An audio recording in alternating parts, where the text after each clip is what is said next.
Hey, what's up, everybody? Welcome into Tom Curran's Patriots Talk podcast. We're going to discuss Super Bowl 59. What message does it send to your New England Patriots in terms of what unfolded on the field? Also, what does that game do to Mahomes' GOAT pursuit? Are the Chiefs in the wilderness? My God, Philadelphia has done a great job of talent procurement. And Mike Sando from The Athletic will join. Mike has wondered how in God's name anybody who holds an AP vote could vote for All-Pro Lamar Jackson and MVP Josh Allen. This reporter did just that because he believes that the word valuable is the most important of the three in most valuable player. Mike will join after Phil. Here comes Phil. Phil, this Super Bowl is why I suggested it wasn't a horrible idea for the Patriots in 2024 to trade down from 3 and take a lineman and settle for another quarterback, perhaps a J.J. McCarthy type. Because without the lines, you no good. You can't do without an offensive line. You're kind of challenged without a defensive line. The Patriots don't have either. And you can certainly screw up a young quarterback if you don't have an offensive line. So let's hope the Patriots can do enough along their offensive line before Drake May gets screwed up beyond recognition. Would you do anything differently based on the Super Bowl? I'm guessing no. No. You got to have a quarterback. You got to have the right quarterback. I think Drake May is that guy. I think he's proven to us that he has at least the ability to be that guy eventually. And so, no, you don't do anything different. The quarterback's the most important position on the field because if you don't take him there and he is the right guy, no matter how great the team is around him, you might still be in the quarterback wilderness looking for a guy. You know, Jalen Hurts, he is not one of the elites in the game, but he's still a top 10 quarterback, and those are pretty hard to find. And so I guess you just can't bypass a real talent at that position to go and get, because the what you are theorizing or what you are proposing is hold on, take J.J. McCarthy at 11, and then at 23, you're saying take Jordan Morgan, who the Packers took at 25, or Graham Barton, a center, who the Buccaneers took at 26, or Tyler Guyton, who the Cowboys took at 29, who had a brutal year in Dallas. Like that's what you're proposing. So you don't even know if that lineman can play. So now you've just gotten a potentially lesser quarterback, and you rolled the dice on a lineman. Congratulations. That's not a winning formula to me. You take the sure thing if you can get it. And Drake May was a sure thing, whether you want to admit it or not. I don't think he was, but but God bless him. He's a hardworking young gentleman, and he made himself into that guy. I mean, he could have been Sam Darnold. He wasn't. He could have been Zach Wilson. He wasn't. I mean, all you had to do was listen to me. That's all you had to do.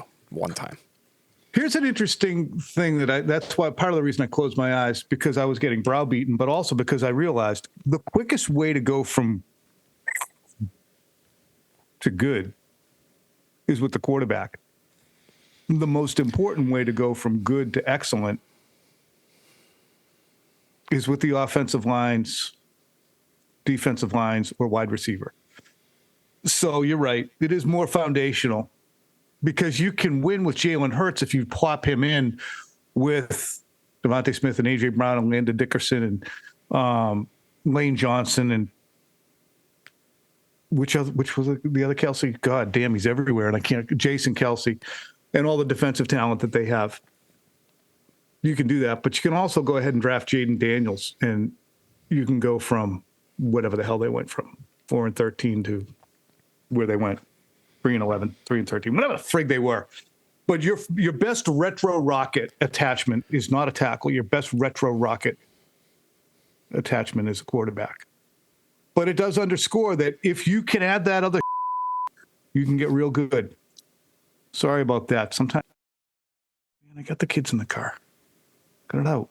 So sorry about that. So what is more important, Phil? Regardless of quarterback, is it more important to have a dominant offensive line or a dominant defensive line? Mm-hmm. Or is it situational? Because I look at these teams in that game, and Mahomes was bottled up by a 4-man rush in a defensive front that was so friggin' good. But, flip it, KC was actually in the game because of their defensive front. Which does play into what the Patriots are confronting in this draft. Go ahead, Phil. Yeah, I find your question to be an interesting one. I am of the belief that the side of the ball that really dictates the game and how the game goes, as great as the Eagles' defense played the other day, is the offense. And I still find that to be the more important side of the ball. And the argument I would make is that while the Eagles were fantastic up front, they didn't have to blitz a single time. And they were all over Patrick Mahomes, 6 sacks. But that's only possible because the Chiefs didn't have sufficient offensive line play to stack up. So am I saying this is more about the Chiefs' offensive line than the Eagles' defensive line? I might be saying that, Tom. That might be exactly what I'm saying. If you look at the sack totals over the course of this year, you know where the Eagles ranked? As great as they were in training camp. Remember that one training camp practice? Yes. Unbelievable. Imagine for the fans viewing at home, watching us on YouTube, listening to us, wherever you're listening to us. God bless you. Thank you. That joint training camp practice, that was not hyperbole, what Tom and I were telling you after the fact. It was only one practice. But imagine watching that defensive front that you just saw win the Super Bowl against the Patriots offensive line, which you had the pleasure of watching all season long, the displeasure of watching all season long. That's how bad it was in that training camp practice. But all that being said, no, worse. It was worse. I'm not trying to be a dink, but it was one of the worst hour and a half display, they were only doing 11 on 11 for a little bit. It was one of the worst 20-minute displays of professional football any of us have ever seen. It was incredible. And quarterbacks probably wouldn't have made it through healthy, quite frankly, had there been full contact. But the Eagles, they ranked 15th in the league in sacks this year. They were a good front, but not a great front. And I think even Eagles fans would tell you that all season long. They were a little up and down. Yeah, they had names that you could roll through, Nolan Smith and Josh Sweat and Jalen Carter, et cetera, et cetera, et cetera. But they were not dominant all year. And so I think the bigger problem was, the Chiefs had a couple of backups on the offensive line. They had a guard playing tackle who I love. One of the best offensive linemen of his generation, Joe Thuney, but that's not his position, left tackle. And so generational talent, Joe Thuney. He was on the brink of being the second winningest player of all time, tied right there with Charles Haley, 5 rings each behind Tom Brady. Tom Brady gave him an MVP vote. No, he didn't. Fourth. Did he? Fourth. Did he? Fourth, yeah. Wow. Yeah. Wow, that's incredible. Pays to be friends with Tom Brady. So long answer to your short question. I think it's more important to have the good offensive line. What do you think? Yes, ultimately. And again, it's ultimately yes. But it is team dependent. Like if you're going to have the 3rd overall pick and he can really play, yeah, have a good offensive line. If you're going to have a stubby little quarterback who can run short yardage and scramble and isn't that accurate and he's never going to go to the Hall of Fame like Jalen Hurts, go ahead with the defensive line. But fortunately for the Eagles, they have both. But, it would be criminal if the Patriots said, and we're going to talk about this a lot over the next couple months because of the nature of the NFL draft this year and the players available on the offensive line. It would be criminal if the Patriots don't find a way to surround Drake May with players who allow him to reach his peak. You have to become, if you have him, you have to be a 25-point-a-game or more scoring team every friggin' year. Can't be dancing around, we got Drake May, let's try and score, we're going to try and win this on defense. Shut up. Defensive players everywhere right now. So what? Hey, what do you mean? Actually, we're going to have a really interesting conversation. This podcast is coming out before my next Pats interview with Kurt Warner. But Kurt Warner, of all people, surprisingly enough, Tom, says you just have, even if it's on the defensive side, even if you want to build up the defensive side, you just have to take pressure off Drake May so that he's not the guy who has to win you every single game. So he's not the guy to have to score you 25 points so that you have a chance. He says, if you can build up that defense, that could be just as big a help to Drake May as giving him the offensive line or the shiny new weapon. He's right. He's right to an extent, but you can't put out an embarrassing offensive line product like that would actually put you in the conversation for the worst 20 minutes of professional football anybody's ever witnessed. And that's what the Patriots did. So it would be criminal to not do that. But Kurt Warner is a beneficiary of that. It was a very good defense they had with the Rams in '99. And again, in 2000, when I think they lost to, who did they lose to? Freaking Ravens and Giants. They lost at some point in that playoff game because obviously the Giants went to the 2000 Super Bowl, but they had a tremendous defense for 2 of the 3 years. London Fletcher. They were there. London Fletcher, Aeneas Williams. That's right. Listen, one quick break I have to take here because having Sando in, I don't have his email. And it's funny because Adam Jay-Z, who's producing our pod today, just sent me a quick text because I was looking for the email, and he sent this little message here for those of you on YouTube. He's trying to say resent Sando, and it just says resent Sando. And I'm like, why would you resent Sando? He's one of the nicest guys on the planet. But so is Jay-Z, by the way. That's equally surprising on that end. I think Jay-Z is, I know, very nice Jay-Z guy. Adam, are you saying you resent his transcript from Phil last week or his email? Because I need his email so I can shoot it over to him. But I think I might take a 20 here and call him because it's 12:55. And because Phil was late, we got a late start here. Oh, come on. And I'm going to have to call Sando. And I'm going to have to call Sando right now and tell him we're going at 1:15. And Jay-Z confirms he sent the transcript, which I don't need, but this is all staying in. So let me just take a 20 to call Sando. You can leave this in if you feel like it. Nice guy, Mike Sando. I'm going to wait for you to walk back that comment about me being late. I was late. Thank you. I had EEI at noontime. Correct the record.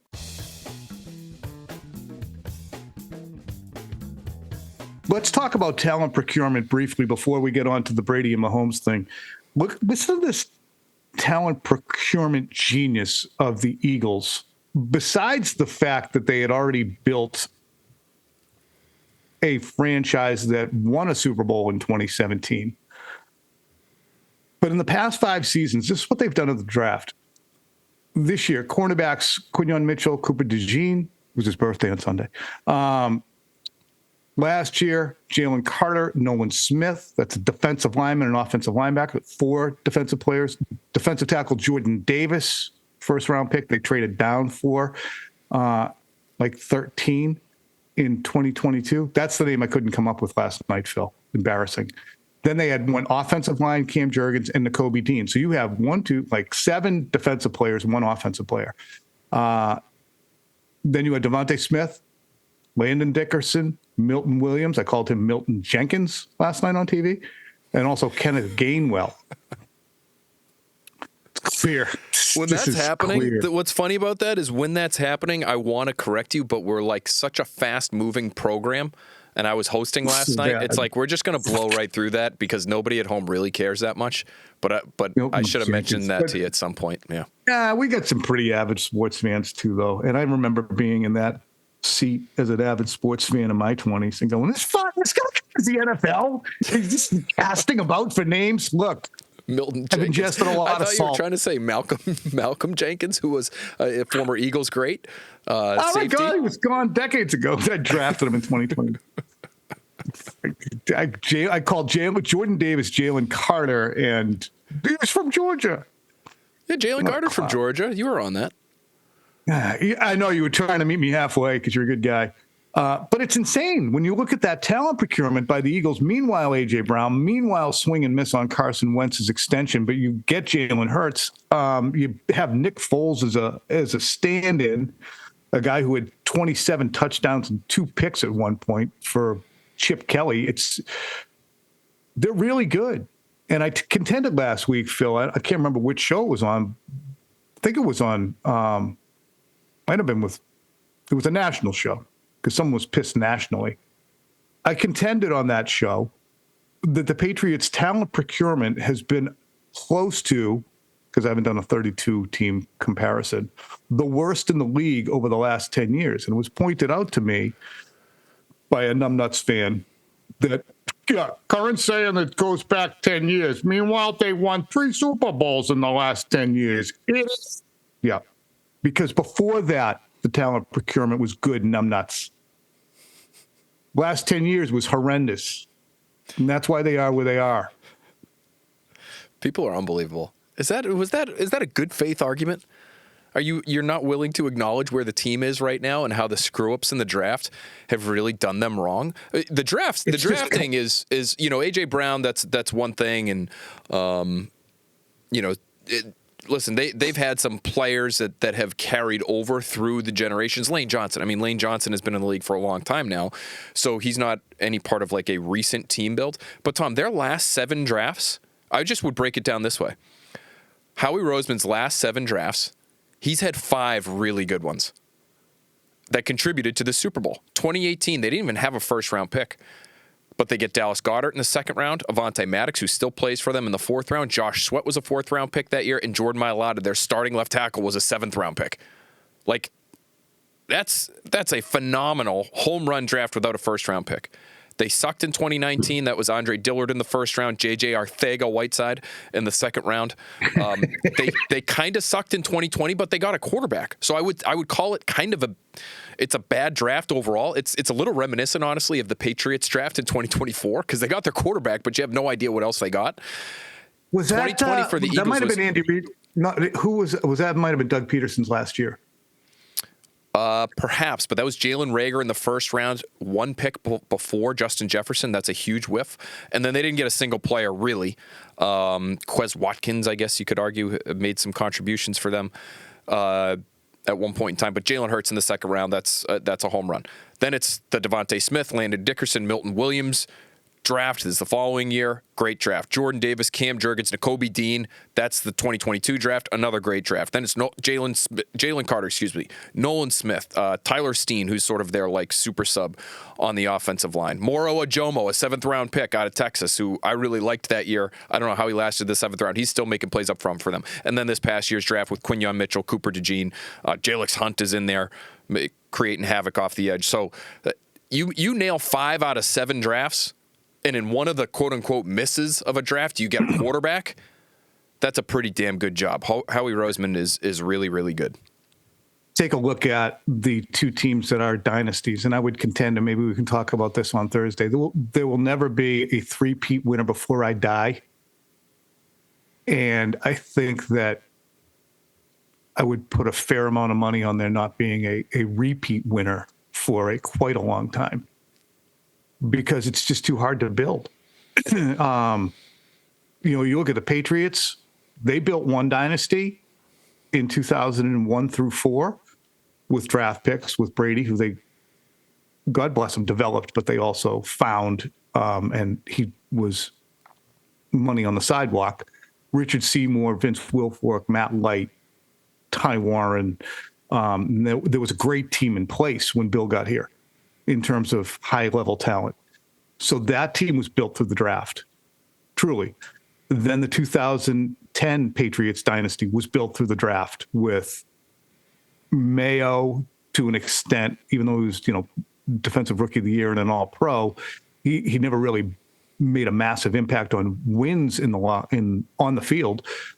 2009, you had Edelman, who would be a great yield. You had Chung. Volmer. 2010.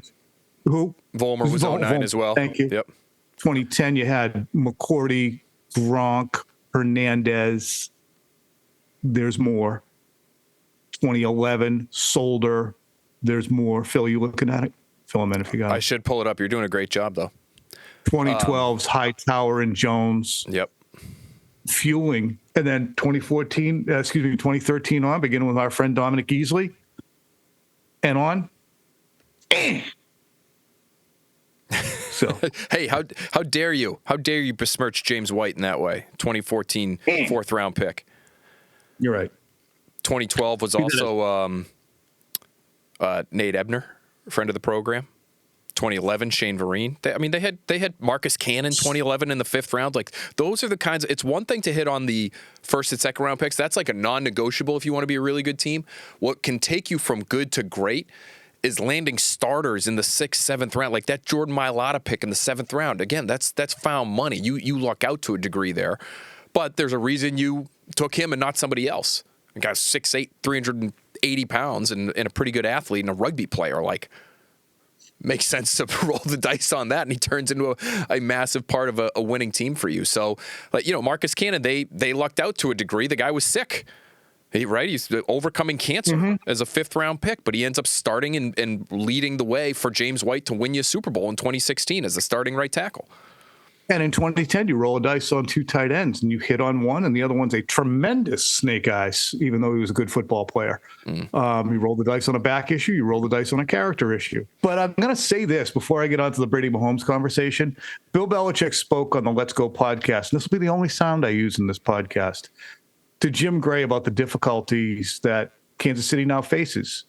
And he says, basically, without the celebration, they now go to work on trying to improve their team. Here's Bill.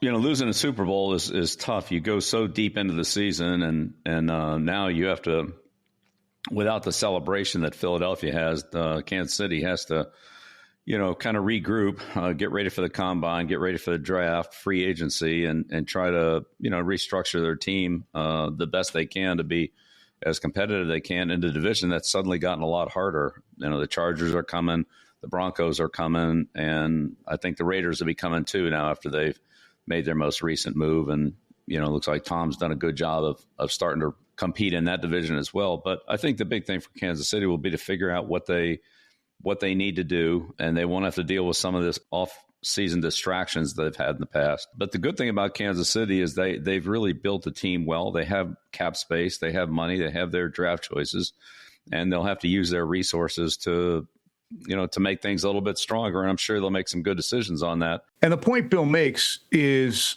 that you're, as you heard, starting on Valentine's Day, 40 days behind the teams who are going to be drafting ahead of you and who may have more cap space than you. When you're a Super Bowl winning team, you get a bad draft pick, you get less preparation time, you get a bunch of players who say, hey, I just played in the Super Bowl. Can you pay me a lot? You have coaches who are going to be sniffed around the hindquarters of, and you're going to have to go through that. And the Patriots went through that to a fair extent. Yeah, they went through a lot in their first decade with Weiss and Cornell and then McDaniels. And then they went through it again in the second half of the decade with the picking of, Brendan Daly, for instance. I don't know why I started with him, but Flores and McDaniels and Patricia. But they just went through all that. Plus, is it an excuse to be drafting late and not having the time to prepare and sucking because you don't have a huge personnel department? So it's somewhat understandable that after 14 years of being really good in the draft, it hit maximum.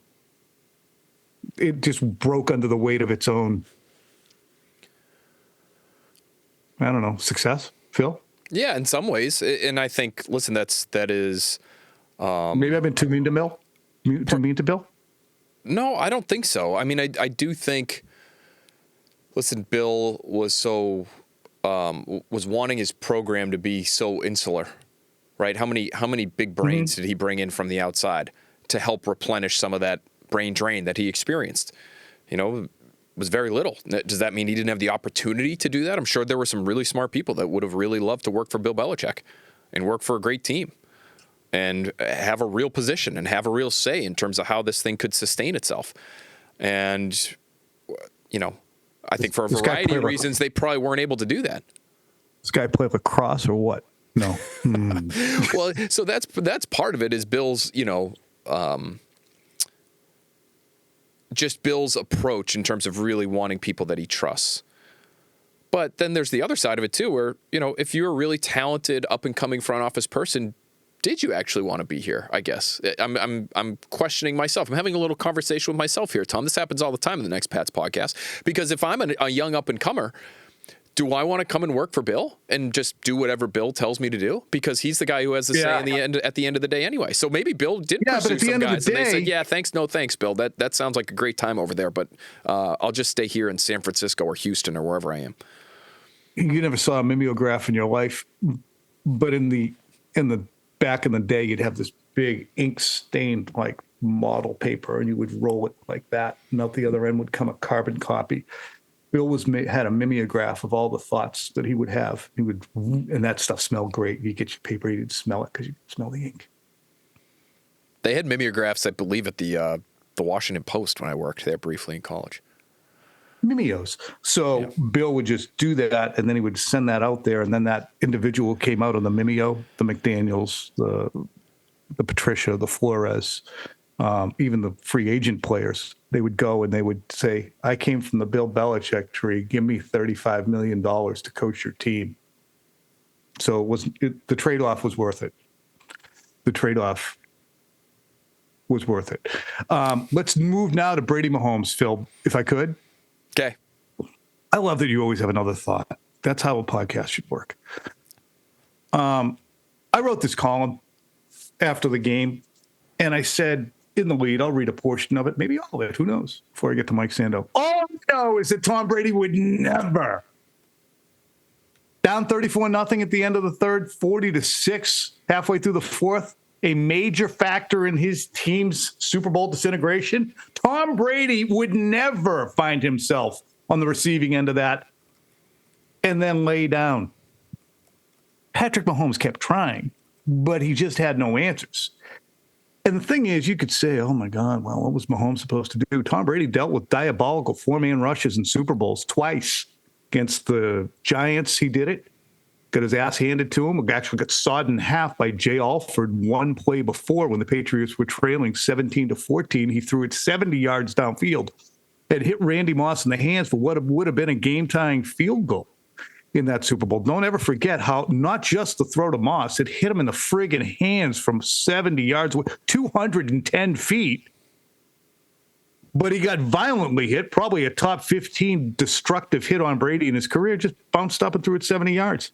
He also hit Aaron Hernandez, the aforementioned, in the hands with a Hail Mary that the aforementioned Gronk, had he not had a bad ankle, might have dove for and caught, and then you could have just shut down the NFL in 2011 if he had, and that Hail Mary worked. Never seen a more relentless beating than he took in 2015. Never seen anything like it. Yet, on a day when he's throwing to friggin' not Slater. Who else was he throwing to? Matt Mulligan? Anyway, Chris Harper? He hits Gronk. Was that the Chris Harper year? Wait, the Chris Harper year. He hits Gronk for a 40-yard completion on 4th and 10, and then finds friggin' Edelman or Gronk for a touchdown and misses Gronk for what would have been the game-tying extra point. He got hit 19 times in that game. Okay, so basically what I'm saying is Tom Brady got the kicked out of him Austin in Coley. some games. Never got blown out. And that's in contrast to guys like Mahomes, who's now been blown out twice in Super Bowls. And that's in contrast to guys like John Elway, who lost his first 3 Super Bowls by a combined 90 points, or Joe Montana, who lost the divisional playoff game 49-3 in 86, and in 1987 got friggin' benched halfway through the third quarter against the Minnesota Vikings because he was so ineffective. It's not like Peyton Manning, who got drilled by Seattle. He got drilled by somebody else, too. Be that as it may. What I'm trying to point out, and I did this last week, Phil. Who? Saints. Peyton Manning lost to the Saints in the Super Bowl. Yeah, he had pick 6, but I was trying to find a drilling that Manning got. And the drillings are what sets Brady apart. He never got those. So as I said last week, this is Tiger Woods, Mahomes, to Jack Nicklaus's Tom Brady. Not only did Nicklaus win 18 majors while Woods won 15, Nicklaus was the runner-up in majors 19 times. Woods was 7th. And again, golf is not an apples-to-apples comparison because the game has changed drastically. There's more than 5 good players on the planet right now, football-wise and golf-wise. I'm talking to one right now. Dude, I figured something out last night. Good player. I got a simulator. If anybody ever wants to hit me up and say, hey, Tom, can I see your simulator and come on over? Or let's just go with, can I see your simulator? I'd be happy to show. Careful. I played 54 holes last night. Wow. I played 54 holes most nights. Boy, and if I anyone did something with my... Sorry, I did something with my swing. My critical mistake is standing up. And I finally said, you know what? I'm not going to stand up anymore. And I figured a move so I won't stand up. And my swing speed went up to like 102 and my ball speed went up to 155. Holy on smokes. a lot. It was average ball speed 154 on the last round I played. And that was at the end of 54 holes, over 18 holes. What a specimen you are. If there was anybody who could ever beat you in a closest to the pin competition, that guy is a hell of a player. Hell of a player. Speaking of which, our guy Ryan Preventure is working on the mano a mano Super Bowl competition that Phil and I waged last week. And I'm not going to have any spoilers, but Phil brings that up for a reason. Basically, I'm not here to bury Mahomes because he is among those top 5. Those are the top 5 quarterbacks. But Brady is so high up on Olympus as football's Zeus that these lesser gods will never approach. Good points by me, right? Read the column. I put it on. It's a great column. You did a great job. Yeah. And I agree with you on really all of it. I also just wonder, where the Chiefs go from here. And they've got time, right? Mahomes will be 30 next year. And Andy Reid isn't going anywhere anytime soon, nor should he. Although I thought that was a really horrid performance on his part in that Super Bowl. The same way it was a really bad performance by Patrick Mahomes, and he looked bothered, and he was in trouble, and he had no answers, even though he knew what was coming. That to me is partly on him. It's not all on the offensive line, and it's partly on Andy Reid. I just wonder, are they about to wade into a 10-year drought the same way Brady experienced? I think I could certainly see it happening. I could. It's going to be worse. And I know we got to get to Sando, but between Travis Kelce being toast, it looks like, who knows how much better or worse Andy Reid gets over the course of the next few years. And their drafts have been, I would say, good, not great over the course of the last few years. And so I just wonder about, this gets back to that point of talent procurement. It's so interesting. Those are your predictors. Not where is your team now? Where was it in the 5 years previous or 7 years previous? Like, who do you have that still was worthy of a second contract or is on his way to earning a second contract for you? The Patriots had 2 separate runs, 01 to 07 and 2010 to 2018. Both were fed by drafts. And that what was referred to, there's a really good writer at Barstool named John Rich who wrote a really good, I thought, column. It was flawed, tremendously flawed, but he wrote a good column about why people saying that the Mahomes-Brady thing is dead. And it's like, well, Brady went through 9 years with no Super Bowl. I'm sorry, I don't know if John sounds like that, and I'm trying to be respectful because it's a good column. He also, in that period of time when he went 9 years with one Super Bowl, he had the greatest team of all time in 2007, bar none, except for the helmet catch. So, anyway, I have to use the restroom before I talk to Sando. I thought this was we're late. This is a great pod, but you got to go. You got to go and talk to Mike. This was fun. Oh, worst commercial. Was it Seal or was it the tongue? I think I missed the tongue. Seal was really disturbing, though, so I'm going to vote for Seal. Felt bad for Seal. The tongue was absolutely disgusting. All right, Phil. Talk to you later. Here comes Mike Sando after I use the restroom. Ladies and gentlemen, I'm bringing in one of my favorite, most knowledgeable, most respected writers in the National Football League, covering the National Football League. It's Mike Sando from The Athletic, one of my absolute favorite people because every time I read him, it's a good friggin' point by him. And I've known him for a long time, and he's a good friend. And thanks for coming on, buddy. And and Mike, my Lamar Jackson MVP stuff was so compelling that you're feeling guilt, and so you need some guilt assuagement today. You need to feel better about it, so you brought me on. No, it's funny because I'm like, Mike used the phrase, and I should have it up because I was dicking around with Phil and didn't spend all the time on my research. He uses a phrase, I think it was in a tweet. I voted for Lamar Jackson for All-Pro. I also voted for MVP. ... A lot of other things he said, making good points. And he said, and if you didn't, it just does not compute. Was that what you said? Well, that's what I said in my column. It does not compute. I loved it. It does Twitter, not compute like the robot. It does not compute with me. But I could just have two. You may have a more expanded mind than me. I don't know. You did some experimental drugs over the years or something. You could have opened some pathways that I don't have open. So So let's get after it right now, and we're gonna have what I would hope is a terrific conversation with trading of viewpoints. People get very, very, very uptight about this. I understand it because it's partisan. Yeah. But I start from this point. I have always looked at the most valuable player, and I've been a voter since 2007. Been unbelievably honored to do that. Gratitude for having the opportunity, and I take it seriously. Although I will add, before we get into this, I have yielded my vote, and I did that when I sent in my final ballot in the first week of January. The reason I yielded was not because of the honors, it was because of the all pros. I just don't feel as if I have the acumen to decide who is the fourth best left tackle, fourth best right guard. Because when we vote for all pros, we're voting for first and second team at each position. Who's the best slot corner? Is it Kyle Hamilton? No, he doesn't play slot corner anymore. He's back to safety. That slot corner stuff was ridiculous. I had like playtime stuff out, and I'm like, in fact, I got one of my votes was kicked back to me.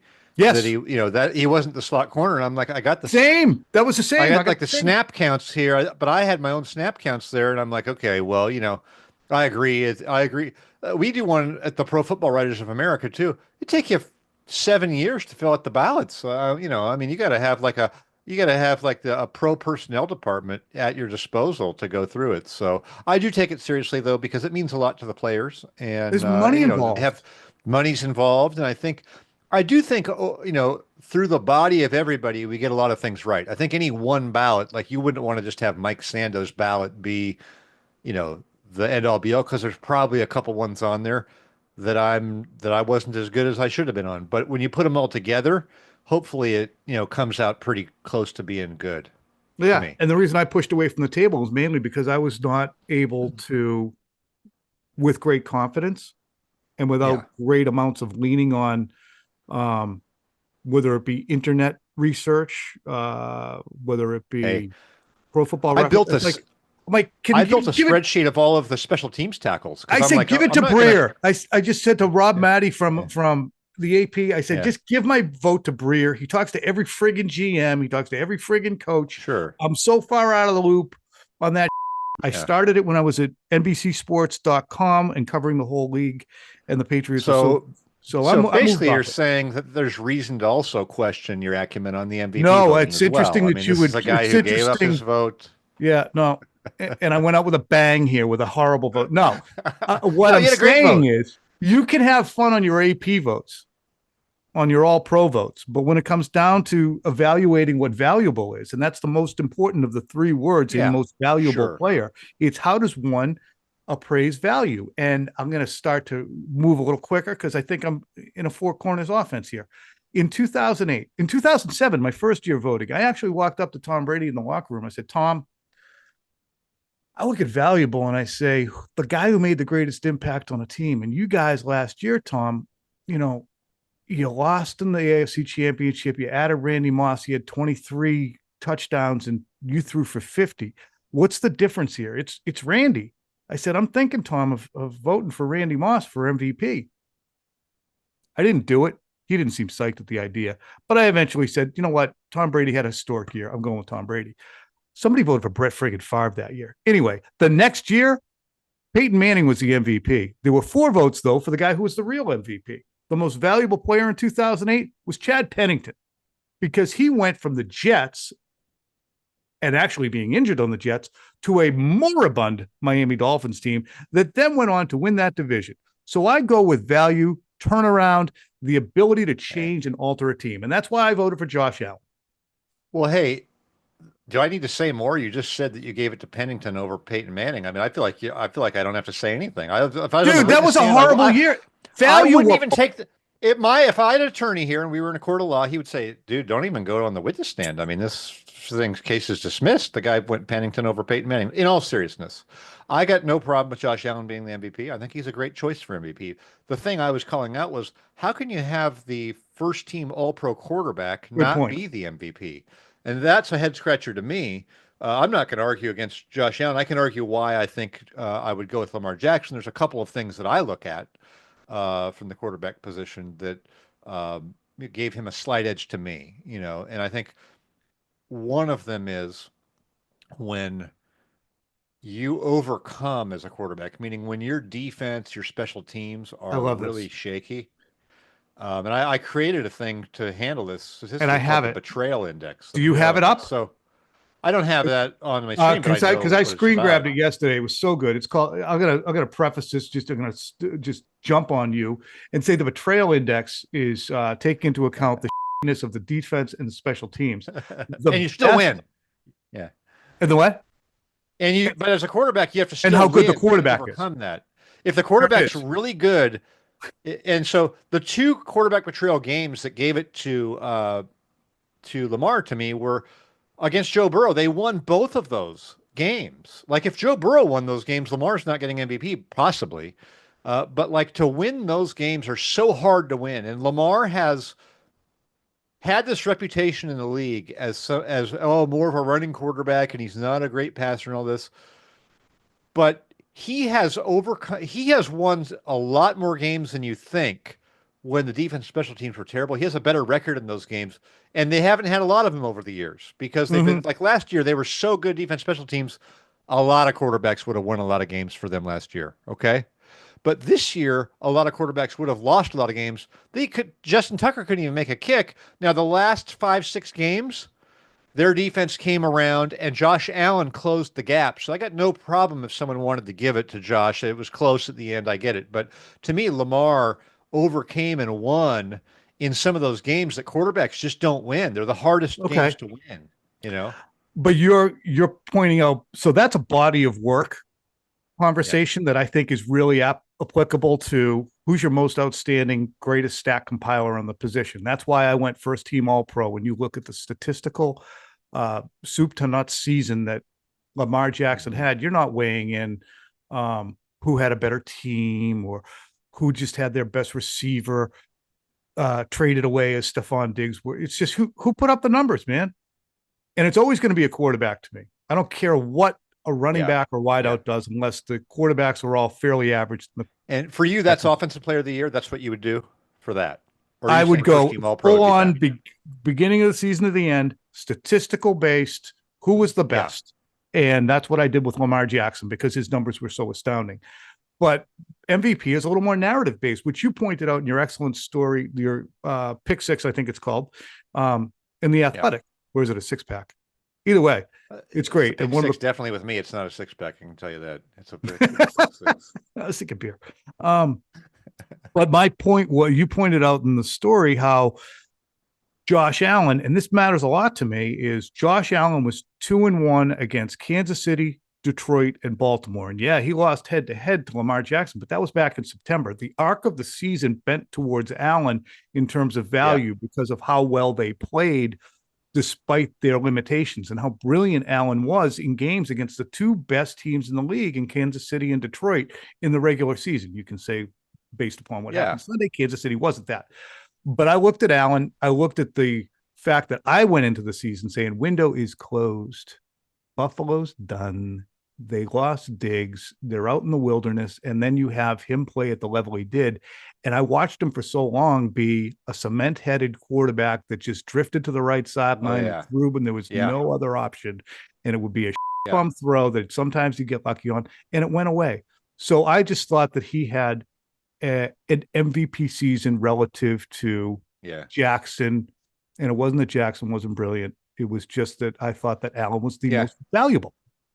I think the narrative thing that plays into that, though, is the fact that Lamar's already won 2, and last year he didn't really have an MVP year. There just wasn't a better candidate. I think that plays into a lot of people's thinking. But what about Dak Prescott? What about Dak Prescott in 2023? Where was the hue and cry about Dak Prescott being hosed? Right, but nobody statistical season. But nobody thinks that this is where I think it helps in that MVP discussion to be a superpower type quarterback. Like I think Dak can be highly efficient, but no one's like, oh my God, on this next play, watch. Did you see the Dak play? Yeah. Right. Dak's highlight reel just looks like a quarterback throwing to the open guy. Yeah, nobody else can do that. There is an Allen, there is a Jackson, there is a Mahomes. Lamar and Josh Allen to me are almost two. I mean, Mahomes can too, but Lamar and Josh Allen they really are a supreme dual threat. And I think one of the things that gives Lamar a great value to me too, even though he didn't run as much from a designed run standpoint this year, every running back he has career stats. Derrick Henry is benefiting from him, just like Josh Allen, just like Saquon Barkley, by the way, benefits a lot from Hurts, a lot. The numbers in the run game. So, I think Josh Allen does some of that, but I think Lamar is still perceived as when you're going in to play Lamar that week versus Josh, you realize they both are going to beat you with their legs. But I think it's more like off-season game planning going on because of how established Lamar is as a runner and as a designed runner. Even though they didn't do that as much this year, I do think he really raises it for that team in the run game. And then I think he's expanded the pass game part of it. And like I said, they played a tougher schedule. In 2024 regular season, Baltimore had 9 wins against teams that finished the year with a winning record. That's most in the league, okay? It goes Kansas City 8, Detroit 7, Philly 6, Pittsburgh 5, Tampa, Minnesota 4, and then the Bills are in a group that won 3, that includes the Packers, the Rams, these teams. So to me, when you have 3 times as many wins against teams that finish with winning records, that's probably a tougher schedule. Statistically, clearly Lamar was better, had a better statistical season. Yes. And then, like I said, he won those. He won. Now, Josh also won some of those games too. I don't want any of this to be taking away from Josh Allen. No, I don't want to do that. I guess I think that this was just really like if Lamar had not won the MVP last year and Josh Allen did, I don't think that Josh would have won it this year. I think Lamar would have. Do you buy that? It's funny. I looked at these 3 players in Mahomes, Barkley, and Jackson, and there was an element as they sit there and spend a long time looking at it and go, I just cut it up a piece of pie, give one guy the All-Pro, one guy the MVP, and one guy Offensive Player of the Year, because that's you can easily get by with giving one award to 3 guys, and if 3 guys are deserving, you don't give a nod to any of them, or you only give a nod to one. That's it's a tough deal. And I'm more like agonizing over the way if I do this, that's in confliction of this, Real quick, this is so if we look game by game with Josh Allen, he starts out 3-0. He gets his ass handed to him by Baltimore, 35-10, and Lamar, but he plays fine in that game. Then we look at they lose to Houston, and then when they come back, they're handling some teams. To Jets, Titans, they get in with the Patriots, but they beat the Chiefs and they beat the shit out of the Niners in a memorable game, and they lost 44-42 to the Chiefs, as to the Rams, as you pointed out in your column, and then they go 48-42 against the Lions. So his defense is laying down against some of these better teams, and he's propping them up. And there's no way, because when we send these in, does it matter? The playoffs don't matter. But I look, Mike, and see, well, then in the playoffs, it was borne out that he was a better player with a lesser team in beating the Ravens. So if it doesn't count, doesn't matter. And everyone will go, I object. And it's fair. But it was borne out. That's what I wrote in my column today, which is a good observation from a front office, was that sort of the Jokic NBA parallel there. He won 2 MVPs and then had another great year, but hadn't done anything in the playoffs. So it's like, you don't get the third one, pal. You got to do more in the postseason. Mm-hmm. Then they win the championship, and he comes back and wins it the next year. I think some of that could possibly have worked. Against Lamar. Isn't that interesting? Like the psychology and the expectation of the season. No one's talking about. Baltimore doesn't have this amazing cast of weaponry. They lost their defensive coordinator. They were struggling on a lot of the year on the defensive side of the ball. I just always stress value, and that's why it's a subjective and narrative-based award to me. That's why I went with value, because it's too easy. If you're just going to say, then screw it. Take MVP out and just call it whoever wins whoever. You just have Offensive Player of the Year. You have to have MVP. But if it's just going to be paint by numbers, I don't think it's paint by numbers. I think there is a storyline and a narrative involved. And I think that the way Allen performed when people thought that they were cooked was the reason I gave it to him. And the reason I went with No problem. All pro I got no problem with it. Jackson was because of the strict numbers as I quarterback. have a little problem with that. To me, that's a little bit harder one for me. But like I That's said, one. that's Let's just my stick on that. rigid brain. My rigid brain is not going to allow me to do that. I think Reese would be the same way. You guys are just very structured. Do you have a Yeah. nice schedule? Yeah, very structured people, and this is an outside the lines thing. I love it, Not though. that I I'm a think there's friggin' room. renegade over here. No, but there's room for the narrative thing. We lose the narrative thing sometimes too much. Like there's a tendency to get too buried in the stats, right? I fall a victim of that sometimes, and it's like just take a step back. I'll give you a good example. Adam Vinatieri for the Hall of Fame. Okay, Love it. here's a good example. I could do a study. I did this when Morton Anderson got in. I was just curious.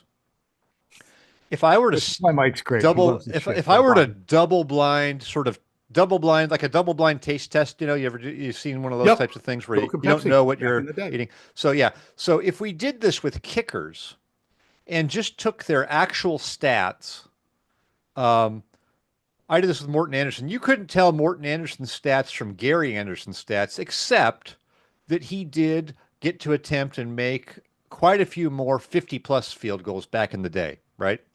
If we were to do Adam Vinatieri and Gostkowski, on paper, the Patriots upgraded at the position.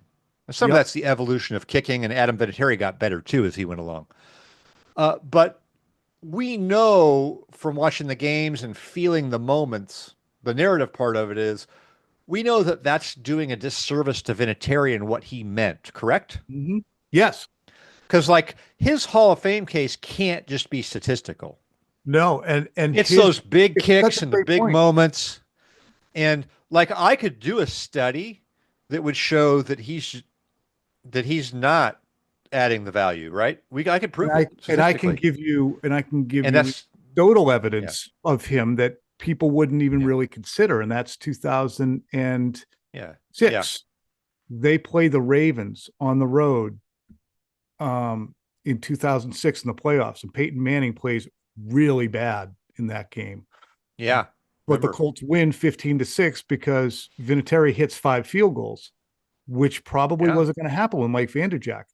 So he gets Peyton Manning to his first Super Bowl win in 2006, breaking through for one of the greatest quarterbacks of all time, which would not have happened had the Colts not acquired Adam Vinatieri. Also, they got Bob Sanders back, I believe, as well, which was a huge that was great. They were getting killed on the ground. Peyton Manning in those playoffs had 3 touchdowns, 7 interceptions in the playoffs that year, and they won it all. I'm sure I remember writing that when I was doing my Peyton Manning still sucks stories because it was such a Brady Manning time. I don't care what. Yeah. So, but the Vinatieri thing, I try to bring the best of both these things. I don't think we have to overthink it too much. Like some people will say it can never be an MVP as a running back because the quarterbacks are always going to be more valuable. Well, then if you believe that, then the 10th best quarterback's more valuable than a 3,000-yard rusher. Agreed. I don't buy that. To me, Saquon Barkley saved their season because he steadied the whole thing. Like they ran their offense through Philly. I know we can prove that statistically that that's not the most value added. We can prove that. But he changed their whole team. Mm-hmm. He changed their whole team. Like, I don't want to just hear it's only statistical and that he couldn't be in the conversation. I put him on I had him as one of you have to do the top 5. I think I had him 5th or something. I recognized the quarterbers are more valuable. I had him 4th. I think 3rd. I went Mahomes. He changed their whole team, the whole mindset of how they play. And it takes, how much heat does it take off of Jalen Hurts, who is, to me, he could be anywhere between 7 and 21 among the quarterbacks, depending upon the situation around him. He really could. And not trying to besmirch him. The Eagles have been the most pass-heavy organization for the last 25 years statistically, okay? They've always been ahead of the curve. Analytics, passing game is where it's at. Kellen Moore, when he got this job, was known as a passing guy. And people thought, you know what? He's going to pass to try to get a head coaching job. This could easily fall apart. And no, they put it all through that back. And it took tremendous pressure off of everybody and just steadied the whole ship to me. So I don't think they would have won the Super Bowl if they would have signed the 5th best running back in the league, in my opinion. For the hell of it, and I'm going to let you go. But if you're the Patriots then, and you're looking at the top of the draft at Mason Graham, Will Campbell, Travis Hunter, Abdul Carter, and I'm trying to actually lobby for tight ends because I just think that is an unbelievably undervalued position. And it does, whether it's Kelsey or Gronk or Kittle or Laporta or Bowers or you name it, they become critical components in an offense. And if you have a wide receiver year, just take a tight end up at the top. You don't have to be embarrassed. But all that said, this is a good running back draft. And it's not good at those other spots necessarily. That's kind of a middling group of top tier players. They're top 10, but they're not, oh my God, generational. Why not just take one of these really good running backs? I think they'd have to be really great to do it, but isn't I'm not a draft Nick. I'm not a draft you're not? Nick. I'm not totally into that. But Colorado Hunter, I mean, that seems like a super dynamic player. It does, but he's a corner or a wideout, and he's a small wideout. And to me, I think you need more down the middle of the field type excellence. Yeah. Know that the NFL I know. Heightened. And look at what they did. They built through the trenches, and then they went and acquired those receiver type guys, right? Separately. You're probably the same way. I look right. It's like baseball: catcher, pitcher, center fielder. I look safety, middle linebacker, play caller, center, quarterback, running back. You don't have to take a lot of those early, though. Like, to me, you can get centers, you can get those Laportas and stuff. You're getting those guys in the second round. I think the big, fast guys, big and fast, is you're taking your Jalen Carter up high, right? Oh, yeah. To me, that's what I want to get. And then I would also do offensive tackle if it's a Joe Alt, you know what I mean? Yeah, somebody I'm who's not trying really to say a tone setter. Over left tackle. I'm just saying, if I know, yeah. Franchise, having a David Andrews type, or I'm blanking on the Eagles, or a Creed Humphrey type, or you could be solid up the middle, and you have a Christian Barnes, the Patriots do up front, or when the freaking. I love a center. I love getting a good center for your quarterback. I think it calms it down. People forget when like when Max Unger went to the Breeze Saints. I think that was there was a bump there. You look at when Matt Ryan got to the Super Bowl that one year, I forget who they played that year, but they had signed Alex Mack as a center, really helped. And then when Kyle Shanahan went to San Francisco, who'd he sign? Alex Mack, right? So I am a fan of calming that down. I think they can be a good team with the quarterback. They can sometimes take some of the burden off of them for, getting the protections or whatever you're going to do up front. I do like having that a lot. Right. You got LaSalle Academy head coach Dan Copen going from the Patriots to the Broncos and having Tom Brady's hands on his posterior, and then Peyton Manning's. Hey, dude, thank you. I'm glad I was able to convince you of the error of your ways. Absolutely, you did. I stand defeated here, corrected as usual, and we'll do it again sometime. All right, buddy. Thanks, Mike. Take care. See ya. I still think I didn't win, because there's no winning in a subjective argument, but I think I was able to make some good points. And I think that Mike, I don't know if it's going to compute necessarily. He's a bit of an android in terms of, he's very organized and a very, a button down mind, as they say. And as a result, I don't know if I convinced him, but hopefully, for those of you who are out there like, what the is this guy doing with his vote? He and the rest of them are idiots. I hope I was able to at least, let you see my side of things. And you won't have Tom Curran's AP votes to kick around anymore. Talk to you later in the week.